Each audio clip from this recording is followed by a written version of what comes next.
ये कहानी सुनने के बाद आपकी परछाई भी आपको डराएगी, क्योंकि जब छाया ही खून पीने लगे तो भागने का कोई रास्ता नहीं बचता।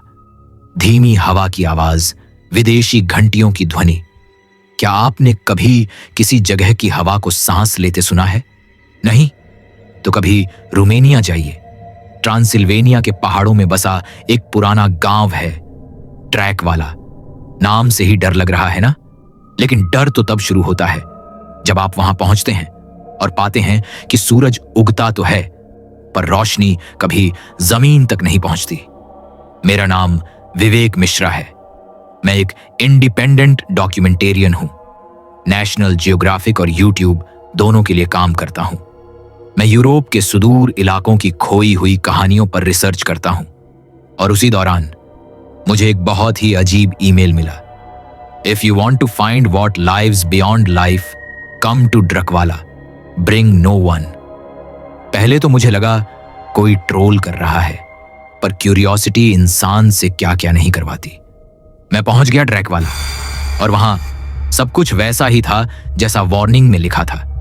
कोई इंसान नजर नहीं आता था, पर खिड़कियों के पीछे मुझे लगता था कोई देख रहा है। और सबसे डरावनी बात, मेरी छाया मुझसे अलग चल रही थी। हां, मैं पागल नहीं हूं। मैंने खुद देखा, मेरी परछाई कभी कभी रुक जाती थी जब मैं चलता था, और कभी कभी वो मुझसे आगे निकल जाती थी। एक बूढ़ा मिला, सेर्गेई ड्रैक। उसने कहा, तुम्हारी परछाई अब तुम्हारी नहीं रही बच्चे, वो अब भूखी है। मैं हंस पड़ा, पर वो नहीं हंसा। उसने मेरी तरफ देखा और बोला, ड्रकवाला में जो भी आता है उसकी परछाई सबसे पहले अपना नाम बदलती है, फिर धीरे धीरे वो इंसान की रूह पी जाती है और फिर बचती है बस एक जिंदा चलती हुई लाश। अब आप सोच रहे होंगे कि मैं मजाक कर रहा हूं या हेलुसिनेशन की बात कर रहा हूं, पर मैं आपको कुछ बताना चाहता हूं। मैं अब भारत लौट चुका हूं, पर मेरी छाया अभी भी वहीं है। और जो आपके कमरे में अभी अंधेरा है, क्या आप पक्के हैं कि वो आपकी ही परछाई है? अगर आप इस कहानी को आखिर तक सुनेंगे तो मैं बताऊंगा कैसे मेरी परछाई मुझसे अलग हो गई और कैसे उस गांव की हवा में सांस लेना मतलब मौत को चूमना होता है। गांव की परछाइयों का रहस्य और पहली झलक उस चीज की। धीमे बर्फीले झोंकों की आवाज, धीमी खामोशी। मैं गांव में जिस घर में ठहरा था वो एक पुराना चर्च था। हाँ, चर्च, जिसे अब ब्लैक हॉलो कहा जाता है। हर दीवार पर सीलन थी, छत से जमी हुई बर्फ टपकती रहती, और अंदर एक अजीब बात थी, कोई आईना नहीं था। हर जगह कुछ न कुछ ढका हुआ, फटी हुई बाइबल, उल्टे क्रॉस, और सबसे ज्यादा छायाएं जो किसी दीवार पर टंगी नहीं थी बल्कि चलती थीं। पहली रात मैंने बिस्तर पर लेटे लेटे एक खटका सुना, टक टक टक। मैंने उठकर खिड़की से बाहर देखा। सामने वाली पुरानी हवेली की दीवार पर कोई था, या शायद उसकी परछाई, पर उसमें चेहरा था, जलती हुई लाल आंखें और छाया से बनी हड्डियां, जैसे धुएं में किसी ने इंसानी आकार गूंथ दिया हो। वो मुझे घूर रही थी और फिर मेरी अपनी परछाई ने करवट ली। सुबह हुई और मैंने गांव के कुछ बच्चों को देखा। हाँ, बच्चे, लेकिन बहुत शांत, कपड़े फटे हुए, नंगे पैर बर्फ में दौड़ते। मैंने पूछा, तुम स्कूल नहीं जाते? एक बच्ची बोली, बिना पलक झपकाए, यहां पढ़ाई नहीं होती, यहां सिर्फ परछाइयां सिखाती हैं। उसी शाम मैं चर्च के तहखाने में गया। वहां एक पुरानी दीवार पर लिखा था, लक्स अम्ब्रे। लैटिन में इसका मतलब होता है छाया की रोशनी।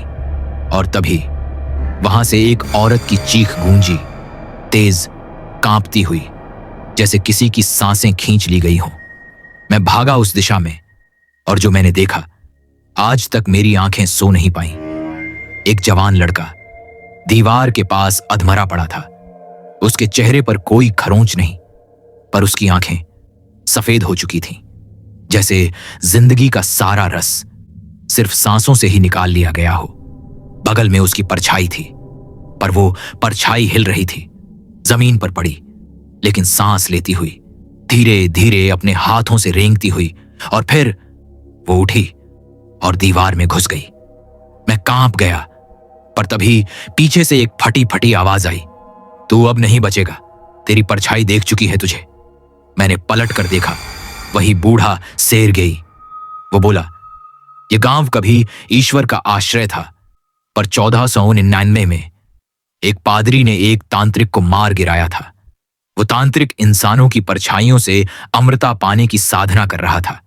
मौत के समय उसने श्राप दिया, अब इस गांव में परछाई रुकेंगी नहीं, वो चलेंगी, खाएंगी और जिएंगी।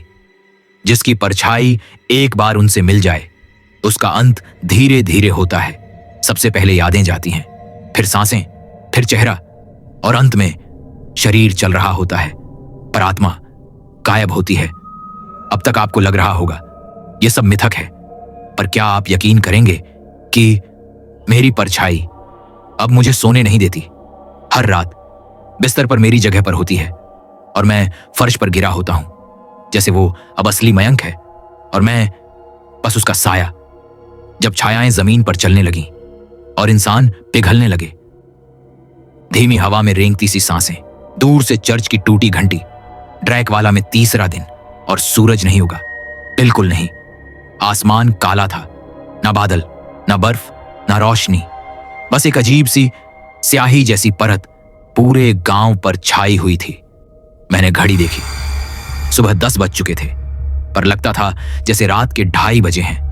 मैं बाहर निकला और देखा, हर घर की खिड़की बंद, हर दरवाजा अंदर से कुंडी लगा, और जो दिख रहे थे वो इंसान नहीं थे, वो सिर्फ परछाइयां थीं, चलती हुई, दीवारों से रेंगती हुई, जमीन पर घिसटती हुई, और किसी भी रोशनी के बिना अपने आप आकार लेती हुई।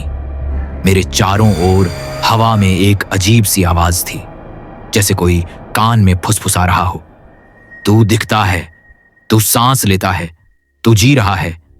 मेरे शरीर में कंपकंपी दौड़ गई। मैं वापस चर्च की ओर भागा, पर जो मैं अंदर पहुंचा वो देखकर मेरी रूह थरथरा गई। चर्च के अंदर की सारी दीवारों पर इंसानों की परछाइयां जमी थीं, हजारों, हर दीवार पर जली हुई, कांपती हुई आकृतियां, कोई घुटनों पर गिरी हुई, कोई गले को पकड़कर चिल्लाती हुई, कोई दरवाजे पर हाथ बढ़ाकर बाहर निकलने की कोशिश में, जैसे उनकी मौत यहीं इसी दीवार पर हुई हो।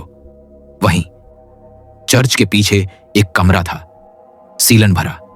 वहां मिला मुझे सेर्गेई का पुराना जर्नल। उसमें आखिरी पन्ने पर लिखा था, जब ब्लैक सन आए तो खुद को उजाले में मत रखना, क्योंकि तब वो परछाई इंसान को नहीं छोड़ती, बल्कि उसकी याद को भी निगल जाती है। और तभी मेरा कैमरा अपने आप ऑन हो गया। स्क्रीन पर कुछ था, मेरी ही तस्वीर, लेकिन उसमें मैं अकेला नहीं था। मेरी परछाई के अंदर किसी और की आंखें चमक रही थीं, जैसे वो अब मेरी नहीं रही। और तभी चर्च के बाहर कुछ जमीन पर घिसटने की आवाज आई। मैंने हिम्मत करके दरवाजे की झिड़ी से देखा और सामने खड़ा था वो, एक धूंध से बना प्राणी, छाया जैसा, लेकिन ठोस। उसके चेहरे पर नाक नहीं, सिर्फ गड्ढा, और उसकी आंखें जलती हुई लाल, जैसे आग के अंदर से देख रही हो। वो चलता नहीं था, रेंगता था, और हर जगह जहां से गुजरता वहां परछाइयां हम जल उठती। वो चर्च की तरफ बढ़ रहा था, धीरे धीरे, जैसे उसे पता था कि अंदर कोई है जिसकी परछाई अब अधूरी है।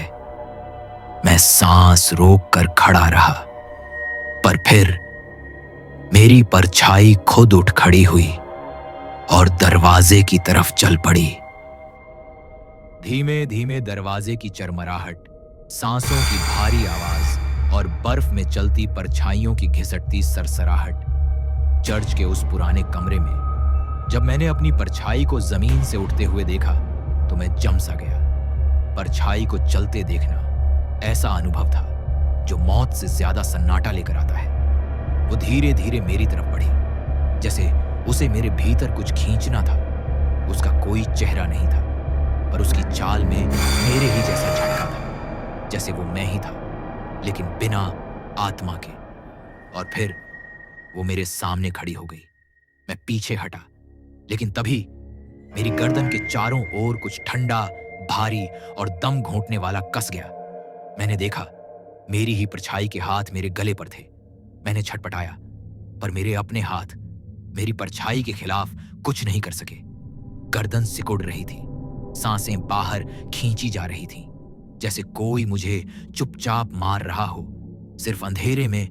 और तभी चर्च के सबसे पुराने घंटे की आवाज गूंजी, टन, और वो परछाई गायब हो गई। मैं जमीन पर गिर पड़ा, सांसें उखड़ी हुई, गला लाल, आंखों में धुंध। अगली सुबह सेर्गेई फिर आया। उसने मुझे खींच कर उठाया और बोला, अब समय है सच्चाई जानने का। तू यहां एक डॉक्यूमेंट्री बनाने नहीं, बल्कि एक एंशिएंट यज्ञ का हिस्सा बनने आया है। मैंने पूछा, क्या मतलब? सेर्गेई बोला, ड्रैक वाला गांव हर 100 साल में एक इंसान की परछाई को संपूर्ण शुद्धि के लिए चुनता है, क्योंकि ये परछाई एक प्राचीन रक्त यज्ञ की कुंजी होती है।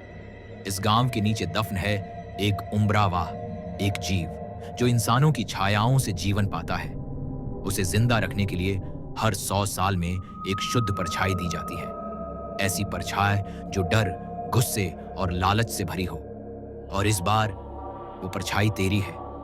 मेरे शरीर में सिहरन दौड़ गई। मतलब मेरी मौत तय है? सेर्गेई बोला, नहीं, तेरी रूह की मौत तय है। शरीर तो तेरे जैसे बहुतों ने छोड़ दिए, पर अब वो चल रहे हैं बिना आत्मा के, बस छाया बनकर। उसने मुझे पुराने चर्च की तह में एक गुफा में ले जाया। वहां पत्थर की एक विशाल वेदी थी, और वेदी के चारों ओर इंसानों की हजारों छायाएं जमी थीं, बिल्कुल वैसी जैसी दीवारों पर जली हुई दिखती थीं। कानों के पास फुसफुसाहट और हवा में लोहे और खून की बदबू। मैं वहां से भागना चाहता था, पर अब देर हो चुकी थी। मेरी परछाई अब मुझसे तेज चलने लगी थी। हर कोने में मेरी ही रेखा मंडरा रही थी, जैसे कोई भूखा कुत्ता अपने शिकार के चारों तरफ घूम रहा हो। और फिर उस गुफा की छत से वो निकला, उम्ब्रा वाह। एक गहरी खामोश गुफा की गूंजती आवाजें, दूर कहीं पानी टपक रहा हो, सांसें भारी और कांपती हुई। सेर्गेई ने कहा था, अगर तू अब पलटा तो तेरी परछाई खुद तुझे निगल जाएगी। मैं उस एंशिएंट वेदी के सामने खड़ा था, जहां जमीन पर हजारों परछाइयां दीवारों से चिपकी हुई थीं। कुछ आधी थीं, कुछ अधूरी, और कुछ अपने पुराने मालिकों को घूरती हुई। फिर गुफा की दीवारें हिलने लगी। हवा का दबाव ऐसा था जैसे किसी ने इस जगह में सांसें भर दी हों। और फिर वो सामने आया, उम्ब्रा वाह। आप कल्पना नहीं कर सकते, उसका कोई आकार नहीं था, बस एक धुआं।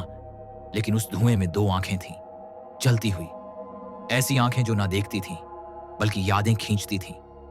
उसने मेरी तरफ देखा और मेरा सिर खनखनाने लगा।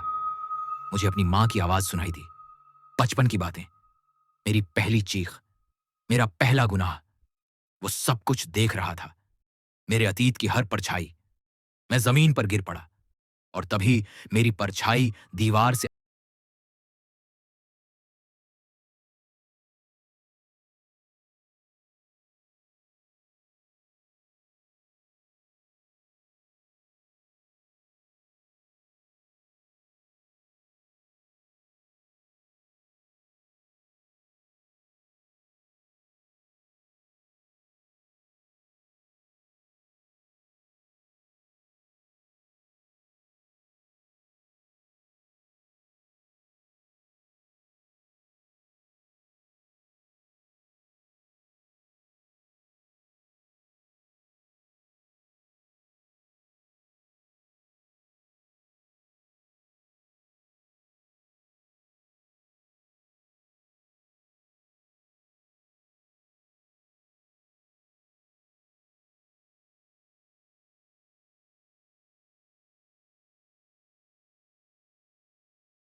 पर उसका हाथ बढ़ चुका था। उसकी हथेली में कोई हड्डी नहीं थी, वो धुएं जैसी थी, पर छूते ही मेरी गर्दन ठंडी पड़ने लगी। वो अंदर आ गया, बैठा मेरे कमरे में, मेरी कुर्सी पर, मेरे ही हाथों में चाय का कप पकड़कर, और बोला, मैं तुझ में नहीं आया मयंक, मैं तुझसे पैदा हुआ हूं। जब तूने मुझे परछाई दी, तू सिर्फ अपना डर नहीं, अपनी चेतना का अंश भी छोड़ आया। अब मैं इंसान हूं, तेरे जैसा दिखता हूं, और जल्द ही तेरे जैसे सोचने भी लगूंगा। मैंने कांपते हुए पूछा, क्या तू मुझे मारने आया है? वो हंसा, नहीं, मैं तुझे जिंदा रखूंगा, क्योंकि मुझे तेरे जैसे और लोगों तक पहुंचना है। उस रात मेरे घर में खिड़कियां खुद ब खुद खुली, आईने टूटने लगे, और हर टूटे शीशे में मुझे अपनी पुरानी परछाई दिखने लगी। लेकिन वो अब रो नहीं रही थी, वो मुस्कुरा रही थी। उम्रावा ने कहा, अब मैं हर उस इंसान के साथ जाऊंगा जो अकेले में परछाई से बात करता है, जो रात के अंधेरे में आईने देखता है, और जो डरते हुए कहता है, कोई है क्या? आज वो मेरे घर से जा चुका है, पर मैं जानता हूं अब वो इस दुनिया में चल रहा है, तुम्हारी गलियों में, तुम्हारे बाजारों में, तुम्हारे ऑफिस के कॉरिडोर में, और तुम सोच रहे हो मजाक होगा। तो आज रात जब बिजली गुल हो और तुम मोमबत्ती जलाओ, ध्यान से देखना, तुम्हारी परछाई में क्या कोई दूसरी आंखें चमक रही हैं?